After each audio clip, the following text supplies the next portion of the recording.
Transshipment বাতিলের পর ভারতে প্রবেশের অনুমতি না পেয়ে বেনাপোল স্থলবন্দর থেকে এরই মধ্যে ফেরত এসেছে বাংলাদেশের পণ্যবাহী 4টি ট্রাক।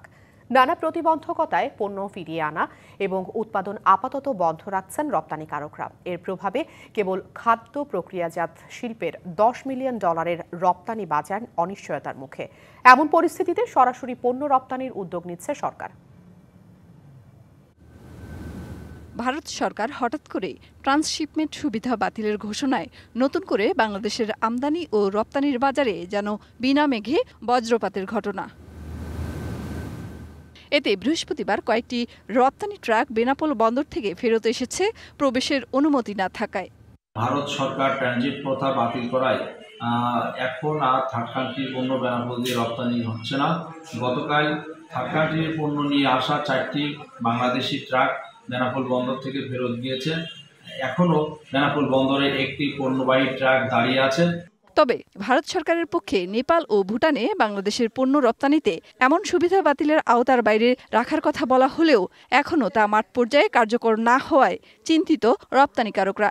তো যেহেতু আমরা পোর্ট কোনো মেসেজ পাইনি, এখনও আমরা অনিশ্চয়তার মধ্যে আছি। তো ফর দ্য টাইমিং আমরা আমাদের ওই জায়গার প্রোডাকশনগুলোকে হোল্ড করে রেখেছি এবং কিছু আমাদের গাড়ি যেটা অন দ্য ওয়েতে ছিল ওগুলোকে আমরা আবার ফিরিয়ে নিয়ে আসতেছি।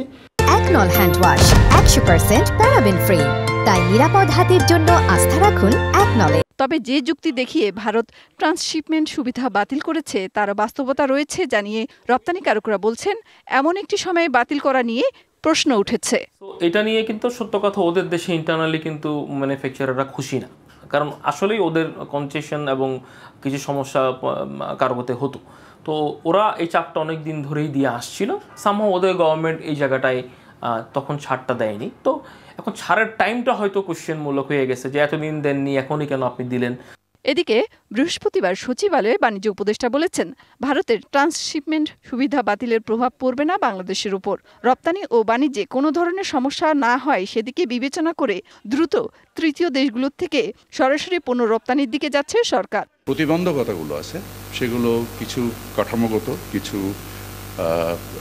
খরচের দিক দিয়ে আমরা এই সকল জিনিসকে সমন্বয় করে আমাদের সক্ষমতা বৃদ্ধি করব এবং আমরা আশা করি ইনশাআল্লাহ আমি এটাতে কোনো সমস্যা দেখছি না। তবে রপ্তানিকারকরা বলছেন, বিকল্প হিসেবে এশিয়ার অনেক বন্দর থাকলেও তার ব্যবহারে অর্থ ও সময় দুটোই ব্যয় বেশি হবে। তাতে উৎপাদন সক্ষমতায় প্রতিযোগী দেশগুলোর তুলনায় পিছিয়ে যাবে বাংলাদেশ খানিকটা।